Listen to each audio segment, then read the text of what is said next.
कल के ही बचे हुए विषय वस्तु को आगे बढ़ाते हुए हम बात करेंगे प्लेटो के आदर्श राज्य की विशेषताओं पर।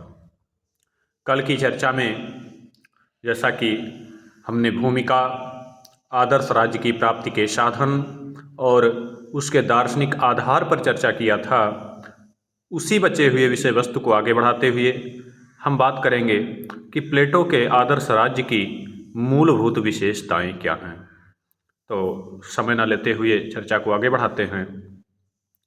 पहला है वर्ग विभाजन, न्याय की प्राप्ति, राज्य नियंत्रित शिक्षा, साम्यवाद का सिद्धांत, श्रम विभाजन, स्त्री पुरुष समान शिक्षा, सावयवी स्वरूप, विधि की उपेक्षा, कला व साहित्य पर कठोर नियंत्रण और स्वप्नलोकीय या कल्पना पर आधारित। एक एक कर चीज़ों को हम समझें। वर्ग विभाजन यानी जो प्लेटो का आदर्श राज्य है वह वर्ग विभाजन पर आधारित है। वर्ग विभाजन से आशय, जब हमने न्याय सिद्धांत पढ़ाया था तो उसी में हमने बताया था कि प्लेटो कहते हैं कि मानवीय आत्मा में 3 गुणों का वास होता है और जिसके अंदर जिस गुण की प्रधानता है उसको उसी अनुरूप कार्य, उसी अनुरूप दायित्व दिए जाएंगे। तो इस प्रकार गुण और क्षमता के आधार पर वे समाज को 3 वर्ग में विभाजित करते हैं: शासक, सैनिक और उत्पादक। यहाँ ज्ञातव्य हो कि प्लेटो का जो वर्ग विभाजन है वह गुण और क्षमता आधारित है।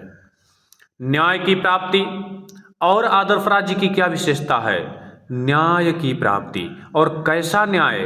प्लेटो का न्याय से क्या आशय है? तो पुनः आप याद कीजिए कि प्रत्येक व्यक्ति द्वारा अपने स्वादायित्वों का पालन और दूसरे के कार्यों में हस्तक्षेप न करना।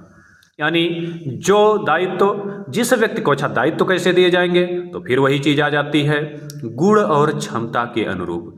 जिसके अंदर जिस अनुपात में जिसकी आत्मा में जो गुण होगा, जिस व्यक्ति की आत्मा में जिस गुण की प्रधानता होगी, उसे तद अनुरूप जो है कार्य प्रदान किए जाएंगे। तो इस प्रकार से फिर बात आ जाता है कि राज्य नियंत्रित शिक्षा, यानी जो शिक्षा होगी प्लेटो के राज्य में, प्लेटो का जो राज्य होगा, जो आदर्श राज्य होगा, वहाँ पर जो शिक्षा होगी उस पर राज्य का नियंत्रण होगा। राज्य के नियंत्रण में ही शिक्षण संस्थाएं चलेंगी। शिक्षण का स्वरूप क्या होगा, शिक्षण की पाठचर्या क्या होगी, इन समस्त विषय वस्तुओं का निर्धारण राज्य के द्वारा किया जाएगा। और कैसी शिक्षा होगी? तो कहता है कि अनिवार्य शिक्षा होगी। राज्य का यह दायित्व होगा कि वह प्रत्येक व्यक्ति को अनिवार्य तौर पर शिक्षित करे। और शिक्षा कैसी? तो जिसकी जैसी गुण हो, जिसके अंदर जैसी योग्यता हो, तद अनुरूप उसे शिक्षा प्रदान किया जाए। साम्यवाद का सिद्धांत, साथ ही साथ प्लेटो का जो आदर्श राज्य होगा वहाँ साम्यवाद के अंतर्गत तो कहते हैं कि, अच्छा साम्यवाद के सिद्धांत में एक चीज़ ध्यान रखने की बात है, चूँकि इसका हमने चर्चा किया नहीं है, अभी एक लंबा चैप्टर है और समय के अभाव के कारण हम उस पर ध्यान दे नहीं पा रहे हैं। थोड़ा सा समझ लीजिए कि साम्यवाद है क्या। तो ये जो साम्यवाद का सिद्धांत है यह सार्वभौम नहीं है, अपितु अर्ध साम्यवाद है। कहेंगे अर्ध साम्यवाद क्या है? अर्ध साम्यवाद से आशय है कि यह केवल अभिभावक वर्ग पर लागू होगा, न कि उत्पादक वर्ग पर। यानी यह उत्पादक वर्ग पर लागू नहीं होता, केवल अभिभावक वर्ग के लिए यह व्यवस्था है। आप कहेंगे अभिभावक वर्ग कौन है, संरक्षक वर्ग कौन है? तो शासक और सैनिक को, यानी शासक वर्ग को और सैनिक वर्ग को प्लेटो संरक्षक अथवा अभिभावक वर्ग में स्थान देते हैं। साम्यवाद से फिर क्या आशय है? तो 2 प्रकार के साम्यवाद की बात करते हैं प्लेटो, संपत्ति का साम्यवाद और परिवार का साम्यवाद। चूंकि पहले ही हमने बताया कि आदर्श राज्य की न्याय की प्राप्ति में बाधाएं क्या हैं, तो प्लेटो कहते हैं अज्ञानता, लोभ और मोह। भय जिसको आप कहते हैं। तो वो कहता है कि अज्ञानता को कैसे दूर किया जाए, तो शिक्षा वो ले आए, शिक्षा से अज्ञानता को दूर कर दिए। अब समस्या उठती है कि लोभ और मोह को कैसे दूर किया जाए, तो प्लेटो पुनः प्रश्न करते हैं रिपब्लिक में कि लोभ किस लिए, तो धन के लिए। तो जब संपत्ति ही अभिभावक वर्ग के हाथ में नहीं रहेगा, उसको संपत्ति से ही वंचित कर दिया जाएगा, तो लोभ वाली समस्या खत्म हो जाएगी। यानी प्लेटो अभिभावक वर्ग के लिए, सैनिक और शासक वर्ग के लिए संपत्ति का परहेज करते हैं। वो कहते हैं इन दोनों ही वर्गों को संपत्ति से वंचित रखा जाएगा। और परिवार का साम्यवाद, तो इन दोनों वर्गों का परिवार तो होगा, किंतु इनका अपना कोई निजी परिवार नहीं होगा, इनकी अपनी कोई निजी संतति नहीं हो, निजी परिवार नहीं होगा। और वो कहते हैं परिवार, संपत्ति किस लिए, परिवार के लिए। अधर्म किस लिए, परिवार के लिए। विभिन्न प्रकार के कुचक्र किस लिए, कुकर्म किस लिए, परिवार के लिए। तो कहता है न रहेगा बांस और न बजेगी बांसुरी। यानी कि वह अभिभावक वर्ग को परिवार, भय किस कारण से, तो परिवार के कारण से। लोग क्यों भयभीत रहते हैं? व्यक्ति को मरते हुए अपने मृत्यु का गम नहीं होता है, अपितु उसे गम इस चीज का होता है कि मेरे न रहने के पश्चात मेरे परिवार का क्या होगा, मेरे अपनों का क्या होगा। तो इस प्रकार से वो कहते हैं, धृतराष्ट्र को उठा के देख लीजिए, क्या धृतराष्ट्र कभी भी महाभारत में जो भी निर्णय उनके द्वारा लिए गए, जो भी उनके द्वारा विकृत निर्णय लिए गए, वो क्या धृतराष्ट्र को बड़ी संतुष्टि देते थे? नहीं, लेकिन पुत्र मोह में वो चीजें की गई। तो कहता है कि भैया ना रहेगा बांस और ना बजेगी बांसुरी। संपत्ति से भी इनको वंचित कर दिया जा रहा है, जिससे लोभ खत्म हो जाएगा, अज्ञानता को शिक्षा से खत्म कर देंगे, और जो भय है उसको, वह परिवार उसका मूल कारक है। लोभ किसके लिए, परिवार के लिए, तो कहता उनको भी समाप्त ही कर दे रहे हैं। तो जो अभिभावक वर्ग होगा उनके पास न तो निजी संपत्ति होगी और ना उनका अपना परिवार होगा। फिर है श्रम विभाजन का सिद्धांत। जो प्लेटो का आदर्श राज्य है उसमें श्रम विभाजन पर आधारित है, यानी प्रत्येक व्यक्ति के कार्यों का योग्यता और क्षमता के अनुरूप विभाजन कर दिया गया है। जैसे जो विवेक संपन्न व्यक्ति है वो शासन का कार्य करेगा, जो शौर्य संपन्न है वो सैनिक का कार्य करेगा, रक्षा का कार्य करेगा, और जिसके अंदर लोभ है, इंद्रिय तृष्णा है, उसके द्वारा उत्पादन का कार्य संपन्न किया जाएगा। फिर आगे आ जाता है स्त्री पुरुष समान शिक्षा। तो प्लेटो की जो शिक्षा व्यवस्था है उसमें हमने पहले ही बताया था कि वहाँ पुरुषों और स्त्रियों दोनों के लिए ही राज्य द्वारा समान तथा अनिवार्य शिक्षा की व्यवस्था की जाएगी। फिर सावयवी स्वरूप पर आधारित राज्य, पहले ही हमने बताया था कि आंगिक एकता पर आधारित राज्य है, यानी मानव की शरीर से तुलना की गई है। यहाँ पे मानव शरीर से तुलना राज्य की गई है। जिस प्रकार शरीर का अपने अंगों पर प्रधानता होती है, तद अनुरूप जिस प्रकार उसकी अपने अंगों पर नियंत्रण होता है, तद अनुरूप उसी अनुरूप राज्य द्वारा भी अब जो है व्यक्तियों को नियंत्रित किया जाएगा, व्यक्तियों पर नियंत्रण रखा जाएगा। फिर विधि की उपेक्षा, जो प्लेटो का आदर्श राज्य होगा उसमें विधि को कोई महत्व नहीं दिया गया है। क्यों? क्योंकि वो कहता है कि जो शासक होगा वह विधि से मुक्त होगा। विधि की आवश्यकता तो वहाँ है, न्यायालय की आवश्यकता तो वहाँ है, कानून की आवश्यकता तो वहाँ है जहाँ अपराध हो, जहाँ असंयम हो, जहाँ अराजकता हो, जहाँ व्यभिचार हो। और प्लेटो का जो आदर्श राज्य होगा वह न केवल आदर्श राज्य होगा अपितु आदर्श समाज पर आधारित आदर्श राज्य होगा। तो जब समाज में विभिन्न कोई दुर्गुण ही नहीं होगा, समाज में किसी प्रकार की कोई विकृतियां नहीं होंगी, तो विकृतियों के अभाव में कानून की कोई आवश्यकता नहीं होगी।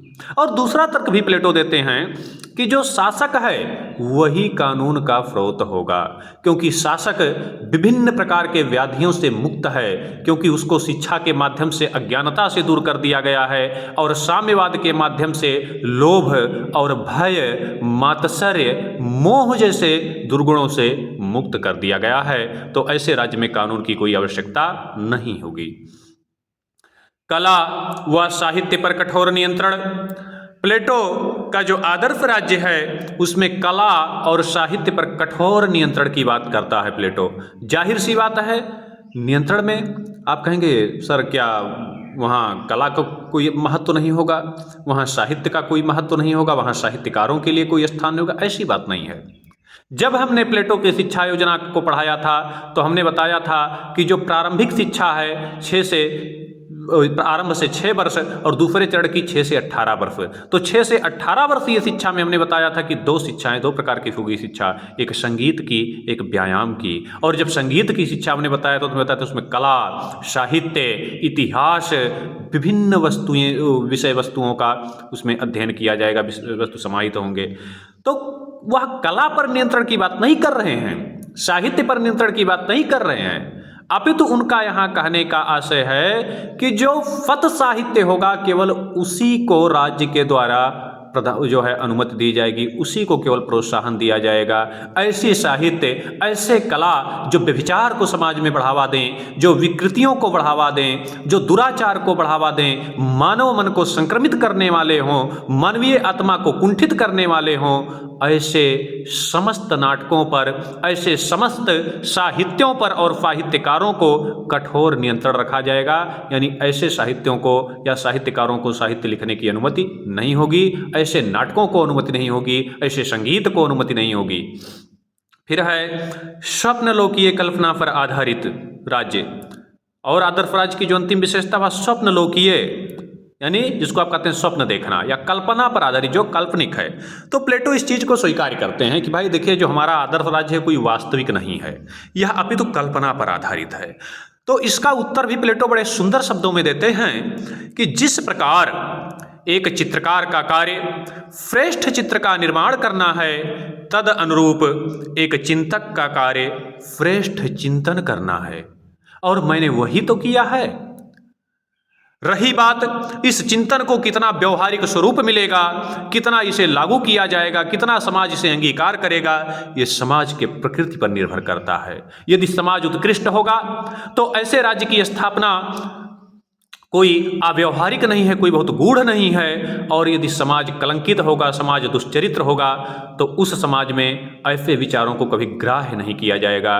तो प्लेटो वही कहते हैं कि भैया जैसे एक चित्रकार का कार्य है कि वह अच्छा से अच्छा चित्र बनाए, उसी प्रकार एक चिंतक होने के नाते, एक विचारक होने के नाते मेरा कार्य है कि मैं समाज के सामने एक व्यवस्थित, एक सुव्यवस्थित आदर्श प्रस्तुत करूं।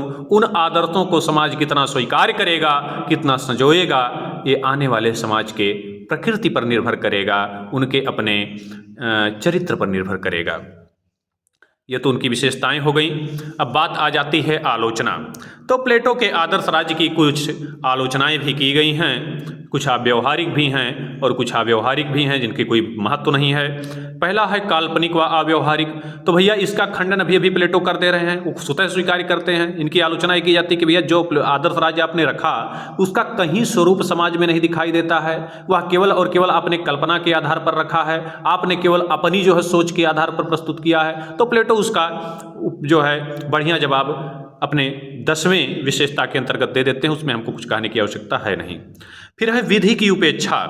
और आलोचना की जाती है कि यहाँ कानून की उपेक्षा जो है प्लेटो के द्वारा आदर्श राज्य में की गई है। तो इसका भी जवाब प्लेटो दे ही देते हैं कि भैया कानून, न्यायालय, पुलिस, वकील, डॉक्टर, जिस प्रकार वो कहते हैं कि शरीर के रोगी होने पर डॉक्टर की आवश्यकता है, वैसे मन के रोगी होने पर समाज के में संक्रमण की अवस्था में ही न्यायालय, पुलिस और दंड की आवश्यकता है, विधि की आवश्यकता है। और जब हमारा समाज में किसी प्रकार का रोग ही नहीं होगा, हमारी जो शिक्षा है, हमारा जो साम्यवाद है, हमारा जो आदर्श शासक है, ये सब समाज को कलंकित होने से बचाएंगे और समाज में सच्चरित्रता और समाज को उन्नति की तरफ ले जाएंगे। तो ऐसे समाज में विधि की कोई आवश्यकता ही नहीं होगी, तो इसका भी कोई बहुत महत्व नहीं है।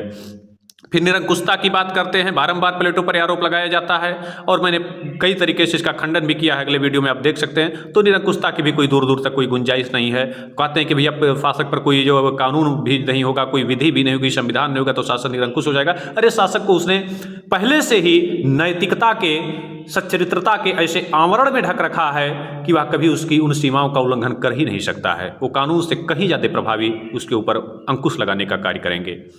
फिर है उत्पादक वर्ग की उपेक्षा। इसमें कहा गया है कि उत्पादक वर्ग की प्लेटो के द्वारा उपेक्षा की गई है, उसको शासन के क्रियाओं में भाग नहीं दिया गया है, प्रतिभाग करने का अवसर नहीं दिया गया है। तो यह भी कोई बहुत ज़्यादा व्यवहारिक नहीं है। यहाँ प्लेटो का उत्पादक वर्ग की उपेक्षा इसलिए की गई है कि वो चाहता था जिनके पास आर्थिक शक्तियाँ हों उनके पास राजनीतिक शक्ति ना हो, और जिनके पास राजसत्ता हो उनके पास आर्थिक शक्ति ना हो। तो यह भी कोई बहुत व्यवहारिक नहीं है। दास प्रथा पर मौन, हाँ यह जरूर आलोचना प्रभावी है, क्योंकि एक गंभीर समस्या उस समय दास प्रथा हुआ करती थी यूनान की, और प्लेटो स्वयं भी इसके शिकार हो चुके थे, उन्हें भी बिकना पड़ा था। किंतु इसे प्लेटो ना तो अपनी रिपब्लिक में उचित ही ठहराते हैं और ना ही इसका खंडन ही करते हैं, उस पर मौन दिखते हैं। तो यह आलोचना सार्थक है। फिर दार्शनिक शासक संबंधी आलोचना, यानी वो कहते हैं कि जो दार्शनिक शासक है उसको शक्ति का केंद्रीकरण, उसमें सारी शक्तियों को समाहित कर दिया गया है, और जो है एक व्यक्ति में जब शक्ति हो जाता है, व्यक्ति अत्यधिक शक्तिशाली हो जाता है, तो उसके अंदर अहम को बढ़ावा मिलता है, उसके अंदर अहम का भाव जन्म लेता है, और अहम जो होता है वह विवेक को नष्ट करता है। और तत्पश्चात जहाँ विवेक शून्य हो गया शासक, तो उस राज्य में भ्रष्टता और अनिष्ट ही देखने के लिए मिलेंगे। लॉर्ड एक्टन का इस संदर्भ में एक कथन भी है कि शक्ति भ्रष्ट करती है और पूर्ण शक्ति पूर्णतः भ्रष्ट कर देती है। तो यह भी बहुत ज़्यादा कोई तर्कसंगत नहीं है। शासक को उसने राजनीतिक शक्तियां तो दे रखी हैं, किंतु उसे आर्थिक शक्तियों से वंचित कर रखा है, आर्थिक शक्तियां उत्पादक वर्ग में हैं। तो मुझे नहीं लगता है कि कहीं यह बहुत ज़्यादा सार्थक है। फिर कार्य विशिष्टीकरण का सिद्धांत अनुचित, इसमें कहा गया है कि चूंकि प्रत्येक व्यक्ति में 3 तत्वों का समावेश होता है, प्लेटो भी स्वीकार करते हैं। अस्तु हो सकता है कि किसी व्यक्ति में शौर्य का तत्व कम हो, किसी व्यक्ति में उत्पादन का तत्व कम हो, भाव कम हो सकता है किसी के अंदर विवेक कम हो, तो हम प्रशिक्षण के माध्यम से तो इन चीज़ों को बढ़ा सकते हैं। तो यह भी कोई बहुत ज़्यादा तर्कसंगत है नहीं, क्योंकि प्लेटो पहले ही कहते हैं कि हम कम और ज़्यादा तो कर सकते हैं, लेकिन जिस चीज़ की जिसके अंदर प्रधानता है अगर उसको उस तरफ उन्मुख करेंगे तो कम प्रशिक्षण में भी और कम समय में भी उस चीज़ में वो ज़्यादा अच्छे से कार्य करेगा। एक चोर है और एक संत है, तो चोरवा को जो है हमको सुधारने में 20 वर्ष लग जाएंगे और गारंटी नहीं है कि सुधर ही जाए। हो सकता है कि फिर वह जो है उसको संक्रमित कर दे, उसकी जो आंतरिक सबल वो अंतर्मन है उसका, जो उसके अंतर्मन का भाव है। तो यह भी कोई बहुत सार्थक है नहीं।